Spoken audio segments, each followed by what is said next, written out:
आज की धार्मिक कथा में अयोध्या वासियों में अशुभ चर्चा ये कथा सुनते हैं। जब अयोध्या में शासन करते हुए बहुत समय बीत गया, तब एक दिन रामचंद्र जी सीता के गर्भवती होने का समाचार पाकर अत्यंत प्रसन्न हुए।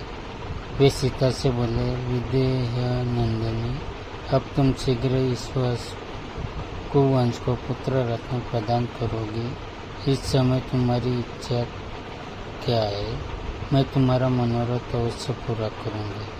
तुम निसंकोच होकर अपने मन की बात कहो। पति के मधु वचन सुनकर सीताजी मुस्कुराकर बोली, स्वामी, मेरी इच्छा एक बार उन पवित्र तपोवनों को देखने की ओर है।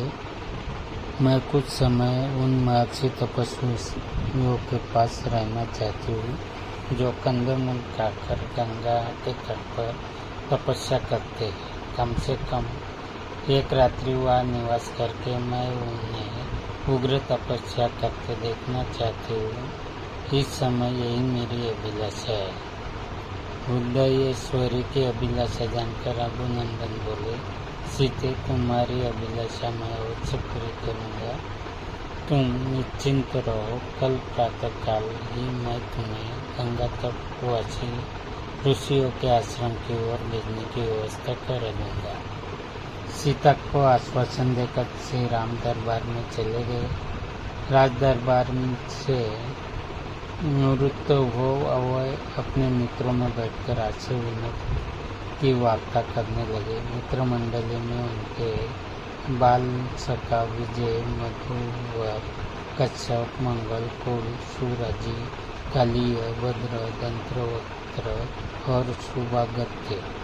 बातों में रामचंद्र ने पूछा, भद्र, आजकल नगर में किस बात की चर्चा विशेष रूप से होती है? नगर और जनपद के लोग मेरे सीता और भरत, लक्ष्मण आदि भाइयों और माता कैकेयी के विषय में क्या क्या बातें करते हैं। प्राय देखा जाता है कि राजा यदि आचार विचार से हीन हो तो सर्वत्र उसकी निंदा होती है। भद्र ने उत्तर दिया, सौम्य, सर्वत्र आपके विषय में अच्छी ही चर्चा सुनने को मिलती है। दशग्रीव पर जो अपने विजय प्राप्त किए उसको लेकर सब लोग आपकी खूब प्रशंसा करते हैं और आपकी वीरता की कहानी अपने बच्चों को बड़े उत्साह से सुनाते। रामचंद्र बोले, भद्र, ऐसा नहीं हो सकता कि सब लोग मेरे विषय में सब अच्छी ही बातें कहे। कुछ ऐसी भी बातें हो सकती है जो उन्हें अच्छी न लगती हो। संसार में सभी प्रवृत्ति के लोग होते हैं, इसलिए तुमने जो कुछ भी सुना हो निश्चिंत होकर बेखटके कहो। यदि उन्हें मुझ में कोई दोष दिखाई देता होगा तो मैं उनसे दूर करने की चेष्टा करूँगा। ये सुनकर भद्र बोला, वे कहते हैं कि श्री राम ने समुद्र पर पुल बांधकर ऐसा दुष्कर कार्य किया है जिसे देवता भी नहीं कर सकते। रावण को मारकर वानरों को भी वश में कर लिया, परंतु एक बात खटकती है, रावण को मारकर उस सीता को घेर ले आए जो इतने दिनों तक रावण के पास रही। फिर सीता से गुनाह करने के बजाय उन्होंने उसे कैसे अपने पास रख लिया? भला सीता का चरित्र क्या वह पवित्र रहा होगा? अब प्रजाजन भी ऐसी स्त्रियों को अपने घरों में रखने लगेंगे, क्योंकि जैसा राजा करता है प्रजा भी वैसे ही करती है। इस प्रकार सारे नगरवासी भिन्न भिन्न प्रकार की बातें करते हैं। भद्र की बात का अन्य साथियों ने भी ये कहकर समर्थन किया कि हमने भी ऐसी बातें लोगों के मुख से सुनी। सबकी बात सुनकर राजा राम ने उन्हें विदा किया और इससे ऊपर गंभीरतापूर्वक विचार करने लगे।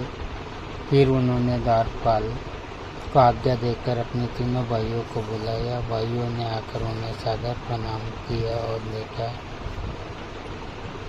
श्री राम बहुत उदास है तथा उनके नेत्रों में आंसू डबडबा रहे। श्री राम ने बड़े आदर से अपने भाइयों को अपने पास बिठाकर कहा, बंधुओं, मैंने तुम्हें इसलिए बुलाया है कि मैं तुम्हें उस चर्चा की जानकारी दे दूँ जो पूर्ववर्षों में मेरे और सीता के विषय में चल रही है। उनमें सीता के चरित्र के विषय पर घोर अपवाद फैला हुआ है और मेरे विषय में भी उनके मन में घृणा के भाव है।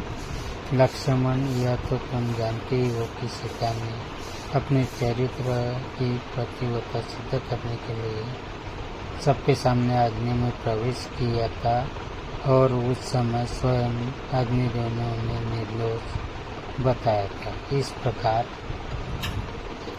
विशुद्ध आचार वाली सीता को स्वयं देवराज इंद्र ने मेरे हाथों तो मैं सौंपा था, फिर भी अयोध्या में यह अपवाद फैल रहा है और लोग मेरी निंदा कर रहे हैं। मैं लोक निंदा के भय से अपने प्राणों को और तुम्हें भी त्याग सकता हूँ, फिर सीता का परित्याग करना तो मेरे लिए तनिक भी कठिन नहीं होगा। इसलिए लक्ष्मण, कल प्रातः तुम साथी सुमन के साथ सीता को ले जाकर